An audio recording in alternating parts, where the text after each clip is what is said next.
నమస్తే అందరికీ. చిట్టి చిట్టి కాజా చూస్తుంటేనే నోట్లో నీళ్ళు ఉడుతున్నాయి కదా. ఇంట్లోనే సింపుల్గా, టేస్ట్లో మాత్రం బయట షాప్లో కొన్న వాటికి ఏమాత్రం తీసిపోదు, అంత టేస్టీగా ఉంటాయి. ఈ చిట్టి చిట్టి కాజా రెసిపీ చేసేద్దాం రండి. ఒక బౌల్లోకి కప్పున్నర మైదా పిండి వేసి అందులో కొంచెం సాల్ట్ వేసి కొద్ది కొద్దిగా వాటర్ వేసుకుంటూ చపాతీ పిండిలా సాఫ్ట్గా కలుపుకోవాలి.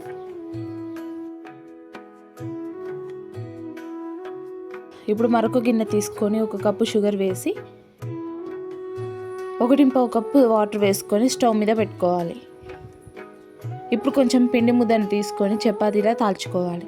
ఇప్పుడు కొద్ది కొద్దిగా చుట్టుకుంటూ లాస్ట్లో కొంచెం వాటర్ తడిపి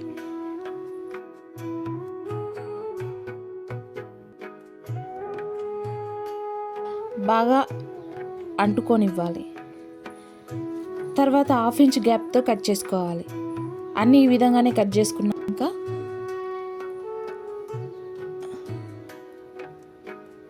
లైట్గా ప్రెస్ చేసుకోవాలి.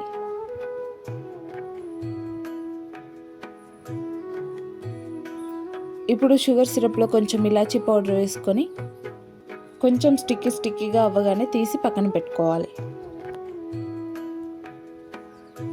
ఇప్పుడు చేసి పెట్టుకున్న కాజాలని ఒక్కొక్కటిగా తీసుకొని ఆయిల్లో వేసుకోవాలి.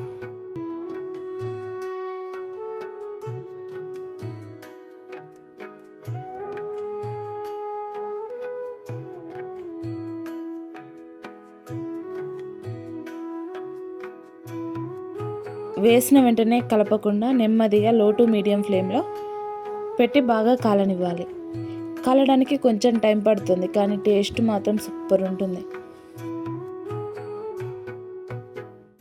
మంచి కలర్ వచ్చాక తీసి షుగర్ సిరప్లో వేసి ఒక 5 మినిట్స్ ఉంచి తీసేయడమే. సింపుల్గా టేస్టీ కాజా మీ ఇంట్లోనే. మీరు కూడా ఒకసారి ట్రై చేసి చూడండి. ఒకసారి ఇంట్లో చేసి పెట్టండి. బయట కాజాలు అస్సలు కొనరు. ఎప్పుడైనా కాజా తినాలనిపించినప్పుడు ఇంట్లోనే చేయమని అడుగుతారు, అంత బాగుంటాయి. ఒకసారి ట్రై చేసి చూడండి. ఊరికే వెళ్ళకుండా కొంచెం సబ్స్క్రైబ్ చేసుకోండి.